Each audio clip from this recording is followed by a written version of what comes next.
1,000 times a day, we must rise up again and tell ourselves, now I begin.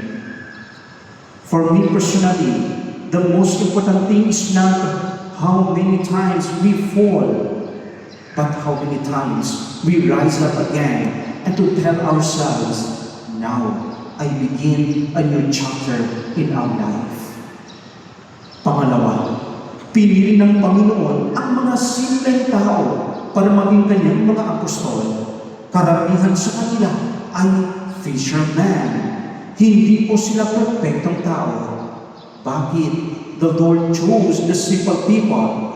Ito po ang dahilan. Isa sa mga katangian ng Diyos ay ang pagiging simple. Isa sa mga karakter na meron si Jesus ay ang pagiging simple. Ipinanganak siya sa simpleng pamilya. The Lord was born in the simple family. The Lord was born in the simple place, which is the manger, what we call saksaban. Ang tanong, why the Lord chose to be born in a manger?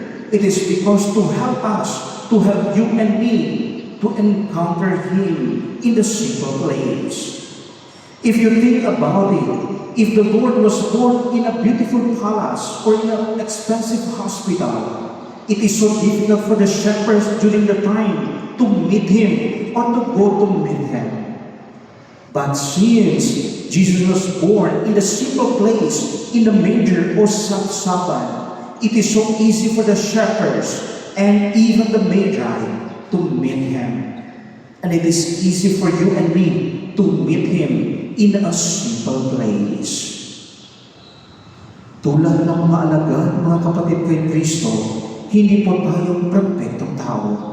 Ngunit kapag pinili tayo ng Diyos na magtrabaho para sa Kanyang kaharian o para sa Kanyang mission, bibigyan niya tayo ng lakas ng loob upang may sa katuparan ang Kanyang mission sa pamamagitan natin. Tayo po ay tinawag din na makipagtulungan sa Kanyang biyaya at gamitin ang kalayaan at otoridad natin na binigay sa atin ng mabuti. Like what David chose to do to King Saul in today's first reading. Instead of replying evil for evil, David chose not to do harm to King Saul. Sabi niya, I cannot do harm to you because you are the anointed one, because you are chosen by God to be the King of Israel.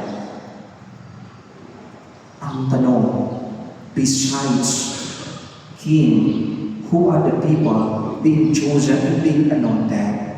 Ang sagot ay, kami din mga pare. Sa pamamagitan ng aming